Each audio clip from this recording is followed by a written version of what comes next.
हमने बोला कि 18(1) वाले जितने भी हमारे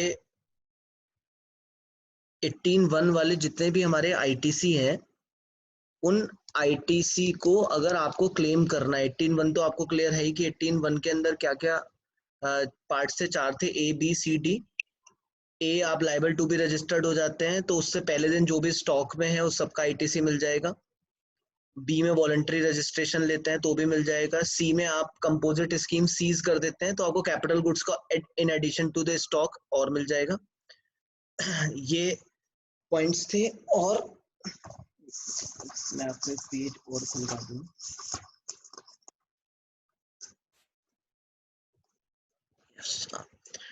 और डी में था हमारा कि अगर कोई एग्जम्प्टेड सर्विस टैक्सेबल हो जाती है तो भी हमें कैपिटल गुड्स का आईटीसी और मिल जाएगा।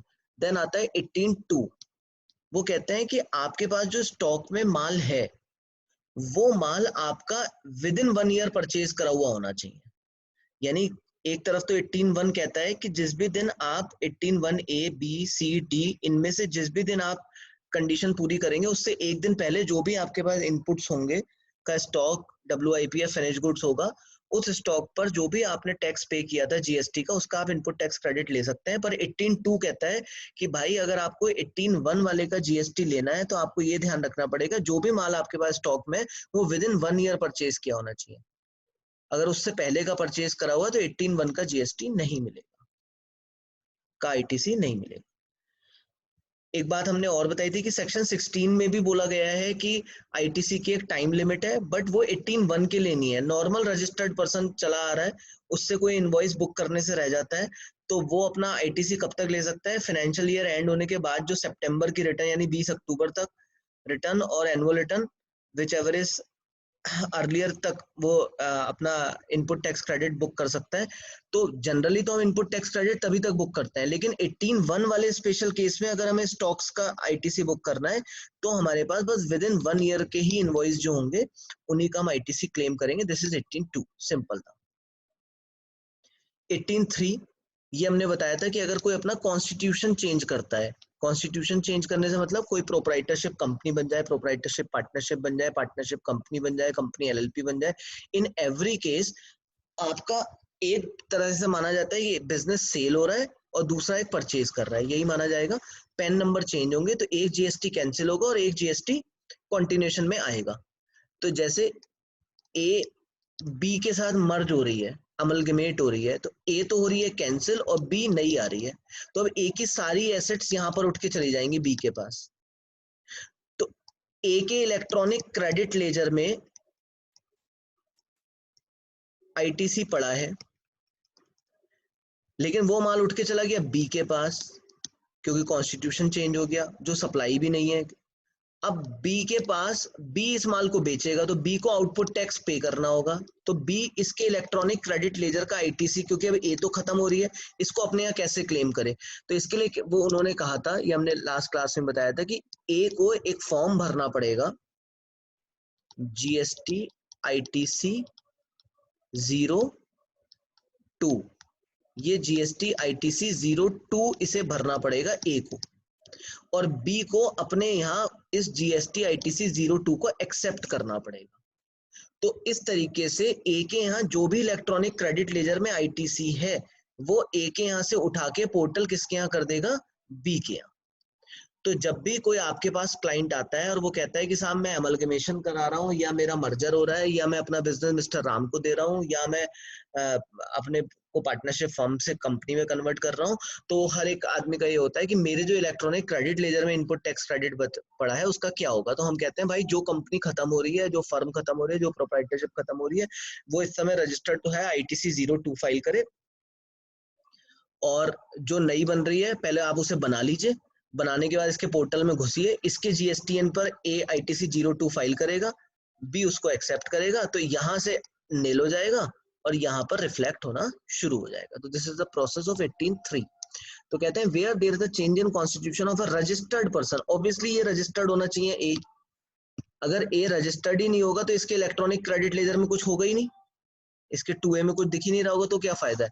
तो अगर कोई रजिस्टर्ड पर्सन है, कम करा दो टीवी की, तो अगर कोई रजिस्टर्ड पर्सन है और वो सेल कर रहा है, मर्जर कर रहा है, डीमर्जर कर रहा है, अमलगमेशन कर रहा है, लीज या ट्रांसफर ऑफ बिजनेस कर रहा है, तो ऐसे में इसके यहाँ जो अनयूटिलाइज इलेक्ट्रॉनिक क्रेडिट लेजर में जो भी आईटीसी पड़ा हुआ है, इनपुट टैक्स क्रेडिट, वो दूसरे के यहाँ पहुंच जाएगा उस मैनर में जो प्रिस्क्राइब्ड है। मैनर प्रिस्क्राइब्ड के लिए रूल 41 दिया है। रूल 41 क्या कहता है? कहता है जीएसटी आईटीसी 02 भरना पड़ेगा। आपको बता दिया मैंने किसने भरना पड़ेगा, ये ट्रांसफरर ने। और ट्रांसफरी को पहले अपने यहाँ जीएसटी में रजिस्टर्ड कराना पड़ेगा, उसके बाद ट्रांसफर आईटीसी 02 भरेगा। यानी कोई बंदा कहता है कि मैं अपने आप को कंपनी बना रहा हूं, तो हम कहेंगे पहले कंपनी बनाने के बाद जीएसटी नंबर कंपनी का ले लो। तो मान लीजिए पार्टनरशिप फर्म कंपनी बन गई, तो हम कहते हैं कंपनी बनाओ, कंपनी का जीएसटीएन नंबर ले लो। अब पार्टनरशिप फर्म का भी जीएसटीएन नंबर है, कंपनी का भी है। पार्टनरशिप फर्म एक जीएसटी आईटीसी 02 भरेगी कंपनी का जीएसटीएन नंबर मेंशन करते हुए, और कंपनी उसे एक्सेप्ट करेगी, तो इसका आईटीसी उसके यहाँ पहुंच जाएगा। इसका सर्टिफिकेशन कराना पड़ेगा एक सीए से या सीएमए से। ट्रांसफर डिटेल को एक्सेप्ट करेगा ट्रांसफरी जीएसटी आईटीसी 2 में, ठीक है। और इसके बाद ट्रांसफरी की बुक्स ऑफ अकाउंट में इनपुट्स और कैपिटल गुड्स आ जाएंगे। अब एक क्वेश्चन ये है कि मान लीजिए एक ए लिमिटेड है, उसका डी मर्जर हो रहा है एक्स वाई और जेड में, तो इसकी सारी एसेट्स, अभी तक तो इलेक्ट्रॉनिक क्रेडिट लेजर में इसके पास जीएसटी कंबाइंड था 1 लाख रुपए का फॉर एग्जांपल। अब ये 1 लाख रुपए का जो इसके पास आईटीसी अवेलेबल था, अब इसने अपना डीमर्जर कर दिया, इसने 3 टुकड़ों में अपनी कंपनी को तोड़ दिया, एक्स में, वाई में और जेड में। तो इसकी सारी एसेट्स ना तो एक्स के पास गई, ना वाई के, ना जेड के, प्रोपोर्शन बेसिस पे एक्स वाई जेड के पास गई। अब ये जो 1 लाख रुपए का इसका इलेक्ट्रॉनिक क्रेडिट लेजर में 1 लाख है, अब ये तो खत्म हो रही है, लेकिन इसका 1 लाख रुपए कितना एक्स के पास जाएगा, कितना वाई के पास, कितना जेड के पास, तो वो कहते हैं in the proportion of asset transfer. अगर इसके पास 1 करोड़ की एसेट्स थी, उसमें से 50 लाख यहाँ जा रही है, 30 यहाँ और 20 यहाँ, तो जो भी 1 लाख का आईटीसी है वो 50:30:20 में चला जाएगा। इररेस्पेक्टिव कि किस एसेट पे आपने जीएसटी पे करा है, किस पे नहीं पे करा है, किसका आईटीसी आपके पास है, किसका नहीं है, उस सबको छोड़िए, सिर्फ जो एसेट ट्रांसफर्ड हो रही है उनका वैल्यू देखना पड़ेगा।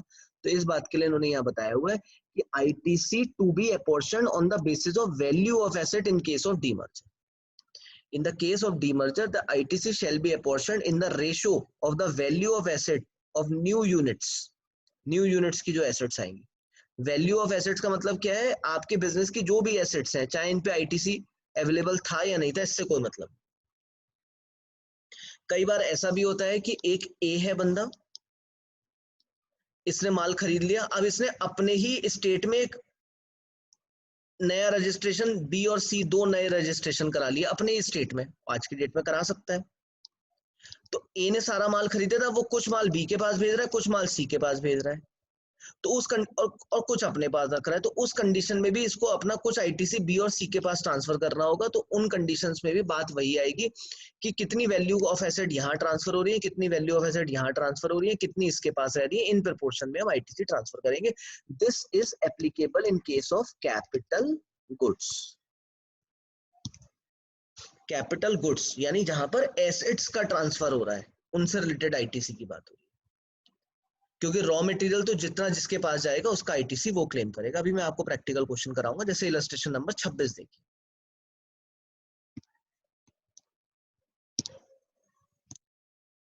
यहां पे क्या कह रहा है, आर लिमिटेड एक कंपनी है जो गुड्स बेचती है, x limited engaged in supplying taxable goods is being sold to x limited.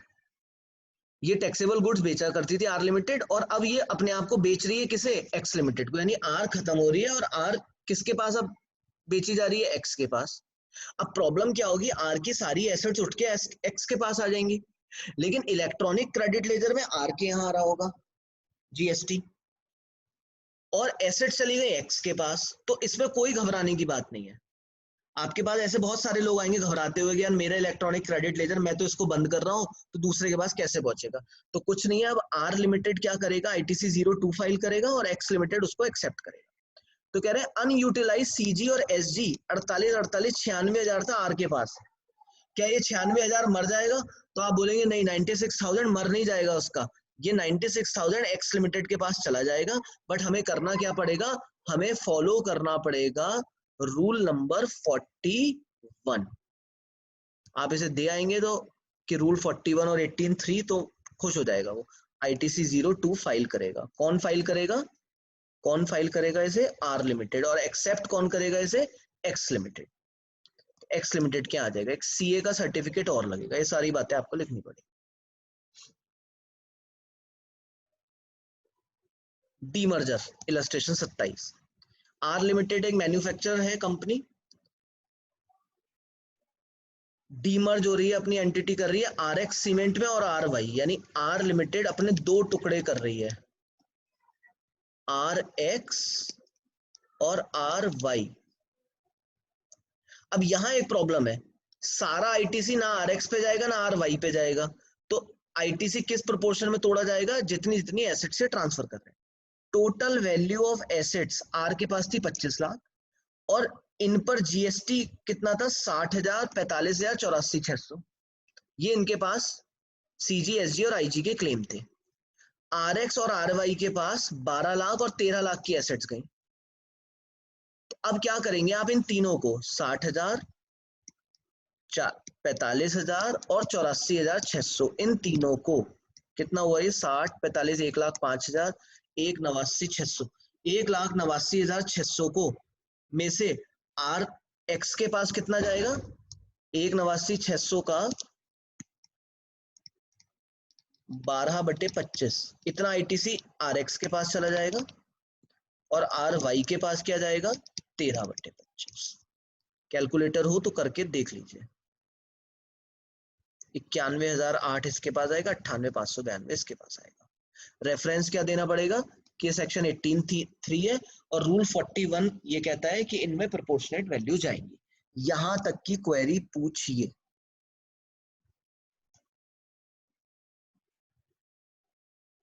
Divyansh. Sir. Yes.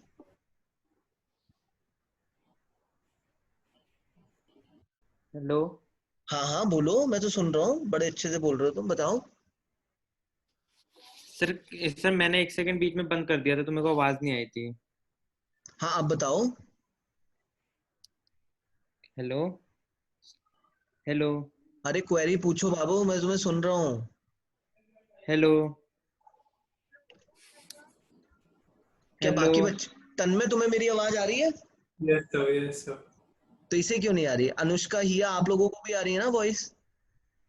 Yes sir, आ रही है। यस सर, आ रही है। अरे भैया देव्यांश, बताइए प्रॉब्लम। सर अब आ रही है सर। सर नहीं, प्रॉब्लम कोई नहीं है मेरे को सर, आगे समझ में। ओह अरे भाई, अच्छा। सर आवाज, अच्छा मेरा ना नेट थोड़ा अनस्टेबल है इसलिए मैं लॉगिन भी नहीं कर रहा था। कोई बात नहीं, मैं इसका रिकॉर्डेड डालूंगा। हाँ जी हिया जी, ओके सर। बताइए आप। बारिश ओले बाहर पड़ रहे हैं आपके यहाँ, तो यस आपको सर। समझ में तो आ रहा है ना यहाँ का? तो ये तो सब समझ में आ रहा है ना आपको? हाँ सर, आ रहा है, आ रहा है। ठीक है चलिए। तो बेटे ये क्वेश्चन अगर आ गया ना, तो मैं आपको बता दूं 50-60% बच्चे सेक्शन 18 छोड़ के जाते हैं ITC में। और मैंने इतने इलस्ट्रेशन डाले हुए, अगर आप बुक देखेंगे तो आपके मुंह से वाओ निकलना चाहिए। इतने सारे इलस्ट्रेशन डाले हमने कि आपका गलत हो ही नहीं सकता। आप बार बार पढ़ोगे आपको सब समझ में आ जाएगा। पता नहीं आप पढ़ रहे हैं नहीं पढ़ रहे हैं, बस ये देखने की बात है। नाउ ये 28,000 इसे खुद कर लेना, मतलब ऐसा है ना, सारे इलस्ट्रेशन कराऊंगा तो फिर दिक्कत होगी। 28 आप खुद करना, और यस। तो 18(1) हो गया। 1 में ABCD हो गया, बहुत अच्छे से एक्सप्लेन कर दिया था मैंने। इलस्ट्रेशंस कर लीजिएगा। 2 बता दिया, बस 1 साल का इनवॉइस का वैल्यू है। 3 में चेंज इन कॉन्स्टिट्यूशन हो गया। डीमर्जर में वैल्यू ऑफ एसेट हो गया। 4 ITC रिवर्स हो जाती है अगर आप अपने आप को कंपोजिट बना रहे हैं। मतलब क्या कर रहे हैं आप? थे तो नॉर्मल, और अचानक आपने अपने आप को बना दिया कंपोजिट। तो ऐसे में होगा क्या? जैसे ऐसे समझिए, आपने 1 लाख रुपए का माल खरीदा फॉर एग्जाम्पल, इस पे 10,000 का GST पे करा, 1/10। आउट ऑफ दिस 1 लाख आपने सिर्फ 50,000 का माल बेच दिया 2 लाख रुपए में। आप बहुत तगड़ा मार्जिन लेते हैं, या 1.5 लाख में। और इस पे 15,000 का आउटपुट टैक्स बैठा, तो अब 15 माइनस 10, 5,000 आपने टैक्स पे कर दिया। Are you getting my point? मतलब हुआ क्या, ये आप समझो आपने 50,000 का माल सेल कर दिया 1 लाख में, तो 10,000 आउटपुट टैक्स बैठा, जिसके अगेंस्ट आपने इनपुट टैक्स एडजस्ट कर दिया। अब है क्या, ये आपकी परचेज थी, जरा मेरे क्वेश्चन समझना, ये आपकी परचेज थी, ये आपकी सेल थी। 1 लाख का माल खरीदा, बस इसमें से सिर्फ 50,000 का माल 1 लाख में बेच दिया, 10,000 आउटपुट बैठा, 10,000 इनपुट था, आपने टैक्स पे करा 0, और आपके पास स्टॉक कितना बचा हुआ है 50,000, और आईटीसी इन हैंड कितना है 0, आईटीसी इन हैंड कितना है 0, 0 क्यों है, ये 10,000 तो यूज हो गया। अब अचानक आपने अपने आप को कर लिया कंपोजिट। अब कंपोजिट कर दिया तो एक प्रॉब्लम ये है कि इस 50,000 के ऊपर जो जीएसटी हमने पे करा था उसे हम बेचेंगे composite as a composite dealer, और एज ए कंपोजिट डीलर जब हम कोई माल बेचते हैं तो उसका इनपुट टैक्स हम क्रेडिट नहीं ले सकते, तो ये 50,000 का माल बिकेगा इस वाले एरा में, और इसका इनपुट टैक्स क्रेडिट हमें नहीं मिल रहा, हम कह रहे हैं हमें मिला भी नहीं है, लेकिन गवर्नमेंट क्या कह रही है, इसका इनपुट टैक्स क्रेडिट मैं अर्लियर अवेल कर चुका हूं, तो कहते हैं ये बात नहीं चलेगी।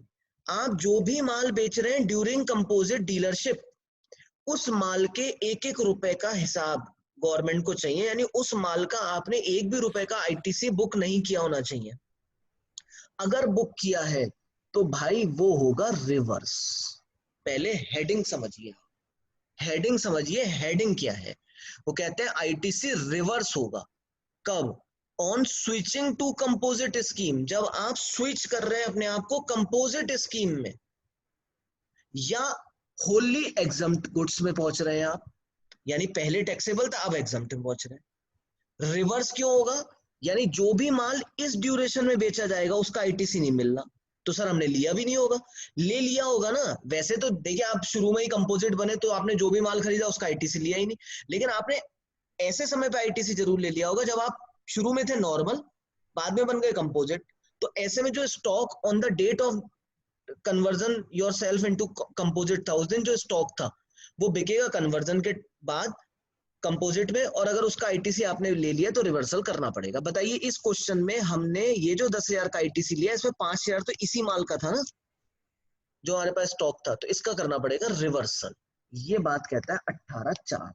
इसके अलावा 18(4) और क्या कह रहा है कि भाई अगर कोई कैपिटल गुड्स है आपके पास, अगर कोई आपके पास कैपिटल गुड्स हैं तो उन कैपिटल गुड्स का भी आपने आईटीसी क्लेम कर लिया होगा। देखिए कैपिटल गुड्स में होता क्या है, 5 मिनट लूंगा। मैंने 5 लाख का एक माल खरीदा, मशीन, जीएसटी पे करा 50,000, 16 ने ये बात बोली थी कि इस जीएसटी का आईटीसी लोगे इसलिए डैप इस 5 लाख पे लगाओगे, ठीक है। इसके बाद हमने बेचा अपना नॉर्मल गुड्स, कैपिटल गुड्स तो बेचेंगे नहीं, उस पर 60,000 आउटपुट टैक्स आया, तो हम इस 50,000 को पूरा यहाँ बुक कर लेते हैं और अपने इनपुट्स का भी बुक कर लेते हैं, यानी कैपिटल गुड्स का भी आईटीसी इमीडिएट मिल जाता है। बट कैपिटल गुड्स के लिए एक बात बोली जाती है कि इनकी लाइफ जो मानी जाती है वो मानी जाती है 5 साल, यानी आपको आईटीसी तो मैंने आज ही दे दिया आउटपुट टैक्स के बदले। प्लीज दोबारा एग्जांपल समझिए, 5 लाख का कैपिटल गुड्स खरीदा, जीएसटी दिया 50,000, कॉस्ट बैठी 5 लाख, डेप क्लेम करूंगा 5 लाख पे, आउटपुट माल बेचा, कोई और माल बेचा होगा, कैपिटल गुड्स तो बेचूंगा ना, उसमें 60,000 का आउटपुट टैक्स आया, तो 50,000 का इनपुट टैक्स मैं इमीडिएट ले लूंगा, यानी कैपिटल गुड्स का मैंने इनपुट टैक्स इमीडिएट ले लिया। अब इसके बाद की स्टोरी, इसकी लाइफ मानी जाती है 5 साल। वो कहते हैं कैपिटल गुड्स की लाइफ मानी जाएगी 5 साल। इससे पहले अगर तुमने कभी भी बेचा तो बेटे तुमने आईटीसी तो पूरा ले लिया 50,000, और हमने भी तुम्हें दे दिया आईटीसी ये मानते हुए कि तुम 5 साल इस एसेट को यूज करोगे। अगर तुमने उससे पहले बेचा तो रिवर्सल होगी, अगर तुमने उससे पहले अपने आप को कंपोजिट बना दिया तो इस कैपिटल गुड्स का यूज आप आफ्टर मतलब ड्यूरिंग कंपोजिट स्कीम में भी यूज करेंगे, लेकिन इसका आईटीसी आपने पहले ही क्लेम कर लिया तो रिवर्सल होगी। अगर आपने आपका गुड्स एग्जम्प्टेड बन गया तो इस कैपिटल गुड्स का यूज एग्जम्प्टेड गुड्स को बनाने में भी होगा, बाद में, और इसकी आईटीसी आप पहले ही पूरी ले चुके हो, जबकि एग्जम्प्टेड की मिलने देनी थी, तो भी रिवर्सल होगा। रिवर्सल का फंडा क्या है? 5% पर क्वार्टर अलाउ होता है। मान लीजिए 2 साल हमने मशीन यूज करी, उसके बाद हम कंपोजिट बने, तो 2 साल में 8 क्वार्टर है, 40% का आईटीसी मिलना चाहिए और 60% का रिवर्स हो जाना चाहिए। सिंपल सी बात है।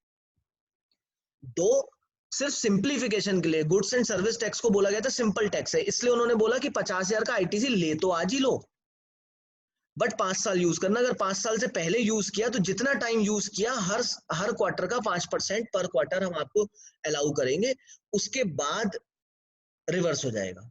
मतलब 2 साल के बाद मैं अपने आप को कंपोजिट बना देता हूं, तो 2 साल तक तो मेरे को जेन्युइनली इन कैपिटल गुड्स का आईटीसी मिलना चाहिए था। 2 साल में हो गए 8 क्वार्टर, यानी 40% मिलना चाहिए था, और 60% नहीं मिलना चाहिए क्योंकि वो तो कंपोजिट स्कीम में यूज होगा। तो 50,000 अगर मैंने आईटीसी ले लिया तो इसका 60% रिवर्स हो जाएगा। सो प्लीज 18.4 क्या कह रहा है? थोड़ा सा तो देखो आईटीसी में डिफिकल्टी आती है। 18.4 क्या कह रहा है? अब इसका हेडिंग पढ़ेंगे, इसका हेडिंग पढ़ेंगे, एक सेकंड डिलीट करने के बाद। ये बहुत यहाँ पे बड़ा छोटा बोर्ड मिलता है और मैं भी भावनाओं में बह के बहुत कुछ लिखता चला जाता हूँ, तो कोई बात नहीं। हाँ जी, 18.3 तक तो आपको आईटीसी दिलवा रहे थे, आप खुश हुए जा रहे थे। अब वो 18.4 में कह रहा है भाई रिवर्सल की भी ध्यान रखो। अगर तुम बेटा अपने आप को नॉर्मल से कंपोजिट बनाओगे तो उस दिन जो भी तुम्हारे पास स्टॉक होगा, अगर तुमने उसका आईटीसी ले लिया तो वो रिवर्स होगा, और जो कैपिटल गुड्स होगा उसका भी आईटीसी रिवर्स होगा, क्योंकि तुमने कैपिटल गुड्स का आईटीसी इमीडिएट ले लिया होगा। तो 5% पर क्वार्टर के हिसाब से जितने क्वार्टर तुम्हारे नॉर्मल वाले रहे उतने का अलाउ होगा, बाकी रिवर्स हो जाएगा। ये बात बोली है। तो where any registered person who has availed input tax credit, he shall pay an amount by way of debit in electronic credit ledger और इलेक्ट्रॉनिक कैश लेजर। या तो अपने इलेक्ट्रॉनिक क्रेडिट लेजर को डेबिट कर दे, जो लेजर में पड़ा है रिवर्सल करने का तरीका उतने को डेबिट कर दे, और लेजर में अगर कुछ नहीं पड़ा है तो कैश से पे करे। किस चीज का? जो उसके पास स्टॉक है, अगर इनका कोई टैक्स जीएसटी ले लिया है उसने, डब्ल्यूआईपी फिनिश गुड्स और कैपिटल गुड्स का भी, लेकिन कैपिटल गुड्स का उतनी परसेंटेज रिवर्स होगी जितनी रिमेनिंग पीरियड रह गया था। रिमेनिंग पीरियड कैसे पहचानेंगे? 5 साल, दैट इज 60 क्वार्टर आपको मिलने चाहिए। 2 साल तक आप नॉर्मल रहे और उसके बाद 3 साल आप कंपोजिट में रहे, तो 8 क्वार्टर यानी 40% अलाउ होना चाहिए, 60% डिसअलाउ होना चाहिए, इस तरीके से। और अगर इसके अलावा भी अगर कोई क्रेडिट बैलेंस रह गया आपके पास इलेक्ट्रॉनिक क्रेडिट लेजर में, तो वो सारा का सारा आपका क्या हो जाएगा? लैप्स हो जाएगा। सर और कौन सा बैलेंस रह जाएगा? मान लीजिए मेरे पास कोई स्टॉक है ही नहीं, स्टॉक में सारा बेच चुका हूं, फिर भी मेरे इलेक्ट्रॉनिक क्रेडिट लेजर में कुछ आईटीसी दिख रही है। अरे यार ऐसा कैसे हो जाएगा सर? ओहो, 1 लाख का माल खरीदा, 20% जीएसटी थी इस पे, 20,000 रुपए रॉ मेटेरियल खरीदा, इससे फिनिश गुड्स बनाया, उसे 2 लाख में बेचा, उस पे केवल 5% जीएसटी है, तो आउटपुट टैक्स 10,000 है, इनपुट टैक्स 20,000 है, इसके बाद भी 10,000 का मेरा बैलेंस रह गया बुक्स में। अब मैं अपने आप को कंपोजिट बना रहा हूं, तो कोई स्टॉक तो है नहीं मेरे पास, तो स्टॉक नहीं है, तो ये जो 10,000 है ये आगे नहीं जाएगा, कंपोजिट में तो जा ही नहीं सकता, ये मेरा क्या हो जाएगा? लैप्स। और अगर कोई स्टॉक होता मेरे पास तो उसका आईटीसी मुझे रिवर्स करना होता, और अगर कोई कैपिटल गुड्स होता है तो वो भी प्रोपोर्शनेट करना होता है। इतनी बात 18.4 ने बोली। इससे रिलेटेड अभी क्वेश्चंस करेंगे, बात आपको समझ में आएगी, बिल्कुल घबराइए मत। 18.5 कह रहा है जो 18.4 की बात कही है ना, जिसको समझ, जो आपको अच्छे से समझ नहीं आई है, उसके लिए आपका जो मैनर है वो एक प्रेस्क्राइब करेगा। 18.5 में कह रहे हैं वो मैनर है रूल 44 में, यानी 18.5 सिर्फ इसलिए बनाया गया है कि 18.4 या 18.1 इन दोनों में अगर कोई भी आपको समस्या, 18.1 में भी जो कैपिटल गुड्स की मैंने 5% वाली बात कही थी, और 18.4 में भी जो रिवर्स करने वाली 5% वाली बात है, उन दोनों के लिए उन्होंने क्लैरिफिकेशन दिया 18.5 में, वो मैं आपको बता चुका हूँ। कैपिटल गुड्स की लाइफ 5 साल होगी और हर एक में 5-5% मिलेगा। जैसे यहाँ इलस्ट्रेशन देखिए, कैपिटल गुड्स यूज हो गए 4 साल 6 महीने 15 दिन, ओफो 4.5 साल यूज हो गए कैपिटल गुड्स। लाइफ अब रिमेनिंग बची है 5 साल 5 महीने, सॉरी 5 मंथ्स हमारे पास बची हुई है, ठीक है। और यहाँ पे क्या करते हैं, अच्छा यूजफुल लाइफ में ये डेज इग्नोर किए ये डेज इग्नोर किए जाते हैं, मतलब सॉरी ये डेज कंसीडर किए जाते हैं। मैंने आपको उस दिन भी बताया था पार्ट ऑफ द मंथ को कंसीडर करते हैं। तो 4 साल 6 महीने 15 दिन इज ट्रीटेड एज 4 साल 7 महीना, तो इसलिए रिमेनिंग लाइफ 5 महीने रह गई। Input tax credit capital goods का था से सी, 10 लाख ले लेते हैं। 10 लाख हमारे पास, हमने जो भी हमने मशीन खरीदी थी उस पे 10 लाख का आईटीसी था, जिसको हमने इमीडिएट बुक कर लिया होगा। ठीक, अब हम अपने आप को कन्वर्ट कर रहे हैं, मान लीजिए इतने साल यूज होने के बाद अब हम कन्वर्ट कर रहे हैं कंपोजिट में, तो हम कहेंगे भाई 10 लाख रुपए का ये क्रेडिट मिलना चाहिए था 60 महीने। आउट ऑफ दिस 60 महीने 4 साल 7 महीने यानी 55 महीने तो हमने वास्तविकता में इसका क्रेडिट लेना चाहिए था, और 5 महीने जो हम अपने आप को कंपोजिट में यूज करेंगे इस मशीन को, उतना क्रेडिट हमें नहीं लेना चाहिए, तो इतने रुपए रिवर्स हो जाने चाहिए। तो अगर हमारे पास क्रेडिट लेजर में कुछ पैसा बचा है तो उसे हम डेबिट कर देंगे उतने रुपए से, और रिमेनिंग फिर भी कुछ रह जाएगा तो वो लैप्स हो जाएगा। और अगर क्रेडिट लेजर में कोई पैसा ही नहीं बचा तो ये रिवर्सल करने में हमें अपने कैश लेजर से पेमेंट करना पड़ेगा। इस बात को ऐसे समझाया, कोई खास बात नहीं है, बाकी छोड़ दीजिए, सब बकवास है। आप आइए मेरी बात मानिए। 29 तो मैं अभी डिटेल में कराऊंगा, पहले मैं जरा आपको कैपिटल गुड्स की कहानी करा दूं एक मिनट। ये इलस्ट्रेशन नंबर अभी 30 भी छोड़िए, ये आइए 31 पहले, इलस्ट्रेशन 31 बुक में, इलस्ट्रेशन 31 मैं अभी पूरा वो कराऊंगा बीच में 29-30। जरा पहले कैपिटल गुड्स की जो बात पड़ी पहले उससे रिलेटेड काम कर लेते हैं। अच्छा, ऐसे ही अगर आप मशीन बेच भी देते हैं, जरूरी नहीं आप कंपोजिट स्कीम में आए या उसमें आए, अगर आपने मशीन 5 साल से पहले बेच दी तो भी आपका आईटीसी रिवर्स हो जाएगा। तो in every case you have to use your machine 5 years as a taxable supplier. XYZ limited एक सप्लायर ऑफ गुड्स है, इसने कैपिटल गुड्स खरीदा था 1 अक्टूबर 2019 को 4,13,000 का, जिसमें जीएसटी शामिल है। तो यानी 4,13,000 is the value of 118 into 18 से जीएसटी आ जाएगा। After taking it for business use, the said capital goods were supplied as 2,85,000। अच्छा, एक बात मैं और बता दूं, हाँ ये वाला एक मिनट, 18.6 और रह गया, 18.6 पढ़ लीजिए। 18.4 तक तो आपको क्लियर हो गया। 18.5 सिर्फ मैनर बता रहा है, वो मैनर में मैंने आपको बता दिया रिवर्सल कैसे होगा। 18.6 कह रहा है अगर आप प्लांट एंड मशीनरी कभी बेचते हैं यूज करने के बाद तो आपको जीएसटी पे करना पड़ेगा, हायर ऑफ द फॉलोइंग। कितना? एक तो 5% घटाने के बाद, जैसे आपने 3 साल यूज करने के बाद बेचा तो रिमेनिंग 2 years का आईटीसी, 5% पर क्वार्टर घटाने के बाद आईटीसी में से, यानी आईटीसी क्लेम्ड जो आपने इस पे किया था, -5% पर quarter for each quarter of use. अभी समझाता हूं, ऑफ यूज, ये ए पॉइंट बनेगा, और बी पॉइंट जितने में मैं बेच रहा हूं उस पर tax, sale price into tax. Please मेरी बात समझिए, मैंने 5 लाख रुपए की मशीन खरीदी, खरीदने पे से मैंने 50,000 का आईटीसी दे दिया, जीएसटी दे दिया, उस 50,000 को मैंने हाथों हाथ यूज कर लिया, इनपुट को बुक कर लिया, इनपुट टैक्स। गवर्नमेंट क्या मानेगी, मैं इस मशीन को कितने साल यूज करूंगा? 5 साल। 3 साल के बाद मैंने उस मशीन को बेच दिया से 2 लाख रुपए में, तो गवर्नमेंट कहती है भाई आपने गलती करी, आपको 3 साल बाद बेचना नहीं चाहिए था। बट अगर आप बेच रहे हो तो आप क्या करो, हमने आपको जो क्रेडिट दे दिया वो गलत दे दिया, आपको आपने 2 लाख में से सेल प्राइस है आपका, और आपने जीएसटी सपोज बुक करा था 1 लाख रुपए का, मैं मान लेता हूँ 1 लाख का आपने जीएसटी पहले बुक करा था, 10 लाख की मशीन खरीदी थी, 1 लाख का जीएसटी हाथों हाथ लिया था। कितने साल यूज करना चाहिए था? 5 साल। आपने पहले बेचा तो वो कहते हैं कि 1 लाख रुपए में से 3 साल के कितने क्वार्टर हो गए? 12 क्वार्टर हो गए ना, तो 12 इंटू 5%, 60% तक तो आपकी वैल्यू आपको मिलनी चाहिए प्रैक्टिकली, हर क्वार्टर का 5%।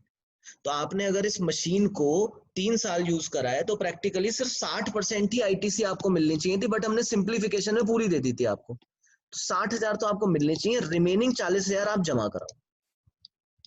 और सुनो, कितने में बेच रहे हो इसे? 2 लाख में।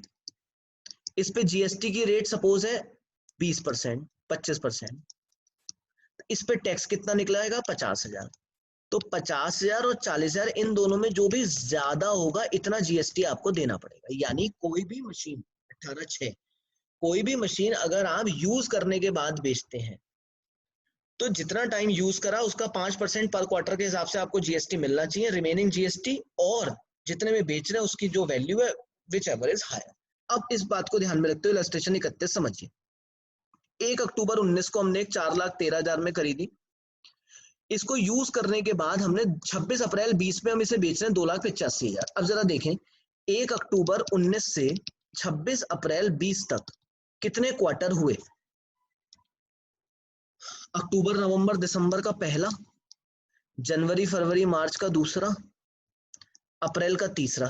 मैंने कहा था पार्ट भी हो गया, तो 3 क्वार्टर यूज हुए। इसका मतलब अच्छा, और इसमें जीएसटी हमने कितना क्लेम किया था?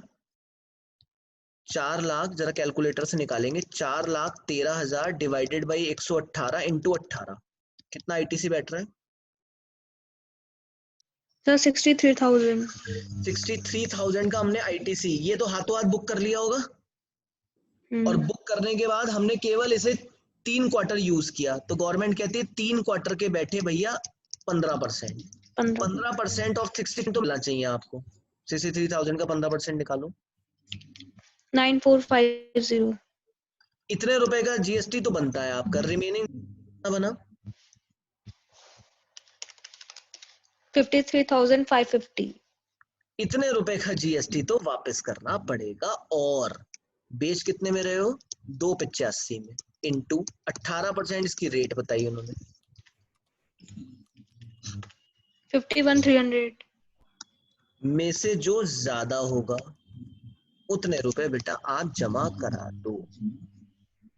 ये लो, ये क्वेश्चन आ गया, मैं तुम्हें गारंटी दे रहा हूं 40% 50% बच्चे तो ये पढ़ के ही नहीं जाते प्रोविजन, उनकी हवा खराब रहती है। मैं आपको रिकॉर्डेड डालता हूँ, उसको रोज सुबह शाम सुन लीजिए, कोई इसमें टफ बात नहीं है, लॉजिक भी है। सिंप्लीफिकेशन के चक्कर में मैंने कैपिटल गुड्स का आईटीसी आपको इमीडिएट दे दिया, बट मेरे दिमाग में तो यह था ना कैपिटल गुड्स है, इसे देश की तरक्की में गुड्स बनाने में और फर्दर इंप्रूवमेंट में यूज करोगे। अब आप इसको अगर बेच रहे हो तो आपने जो हमारा उद्देश्य था कि कैपिटल गुड्स से आप फर्दर गुड्स बनाओगे, वो तो आपने बनाया ही नहीं, तो हमने कैपिटल गुड्स का आईटीसी आपको दिया क्यों? वापस करना पड़ेगा ना। अगर सर मैंने इसे एज ए स्क्रैप बेच दिया, अब भैया अगर तुमने इसे एज ए स्क्रैप बेच दिया, एज ए स्क्रैप या वेस्ट का मतलब होता है 5 साल के बाद माना जाता है स्क्रैप। प्लीज ध्यान रखिएगा, वेस्ट या स्क्रैप का मतलब है आफ्टर 5 ईयर्स। अरे यार 5 साल के बाद तो गवर्नमेंट मान रही है ना स्क्रैप, तो एज ए स्क्रैप मैं बेच रहा हूं, मतलब मैं 5 साल के बाद बेच रहा हूं। तो अब ऐसी कंडीशन में मेरे को क्या, मेरा कोई जो मेरा आईटीसी क्लेम्ड है, क्या गवर्नमेंट कुछ आईटीसी वापस मांगेगी क्या अनुष्का? गवर्नमेंट ने ये कहा था ना 5 साल यूज करो, तो वो आईटीसी तो मांगेगी नहीं। तो अगर लॉ कि जो आपने क्लेम करा लेस 5% पर क्वार्टर, तो 5% पर क्वार्टर से तो मेरा काम बन गया। 5 साल में कितने क्वार्टर होते हैं? 20, तो 100% हो गए, तो ए पॉइंट तो 0 बैठेगा, रिवर्सल कुछ होना नहीं, और बी पॉइंट क्या बैठेगा? जितने में बेच रहा हूं इंटू जीएसटी 20। इसने 25,000 में माल बेचा, अब इसने सपोज इस पे 10,000 की आईटीसी पहले बुक करी थी, तो 10,000 minus 5% into 20 quarter, 100% of 10,000। A point के हिसाब से 10,000 में से 10,000 गया निल, और बी पॉइंट क्या कहता है? जितने में बेच रहे हो उस पर जीएसटी की rate 18%, whichever is higher. तो ऑब्वियसली स्क्रैप बेचोगे तो सीधे सीधे बस टैक्स रेट जमा कराना है, और कोई पॉइंट नहीं, जो भी रेट है वो जमा कराना है अगर आप एज ए स्क्रैप बेच रहे हैं।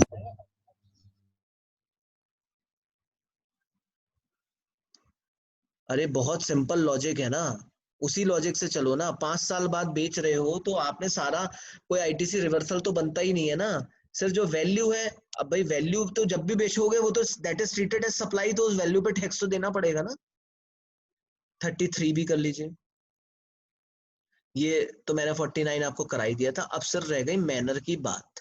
मेरे ख्याल से उस मैनर में आपको थोड़ा सा दिक्कत आएगी, तो मैनर वाला पॉइंट हम कर लेंगे। अब मतलब जो बीच के 2 इलस्ट्रेशन छोड़ के प्लीज आप 17/5 के सारे ब्लॉक क्रेडिट के सेक्शन 16 के और सेक्शन 18 के सारे क्वेश्चन निपटा दीजिए। सिर्फ ये 2 क्वेश्चन छोड़ दीजिए जो 18/5 के बाद। अब एक मेजर बात, मैं आज आपको set of and carry forward of losses अभी कैपिटल गेन की प्रॉब्लम के लिए रीलॉग इन कर रहा हूँ। उसके बाद में set of and carry forward की आपकी 2 क्लासेज है मेरी, वो दोनों मैं अपलोड कर दूंगा। आप उसे कल तक खत्म कर लीजिएगा। क्लबिंग की 2 क्लासेज हैं, उनको परसों तरसों तक खत्म कर लीजिएगा। थोड़ा सा फास्ट चलाना पड़ेगा। हिया जी आपके लिए इंपॉर्टेंट बात है, आप हाउस प्रॉपर्टी शुरू कर दीजिए, वरना अब आपको बहुत दिक्कत आएगी। Okay sir. आपके पास हाउस प्रॉपर्टी की हमने 3 क्लासेस बेची थी, उसमें हमारा बैच लाइव चल रहा था। रिमेनिंग क्लास हम अपलोड कर देंगे, आप मुझसे सेपरेटली मांग लीजिए। अब कैपिटल गेन ओके की सर। Problem relog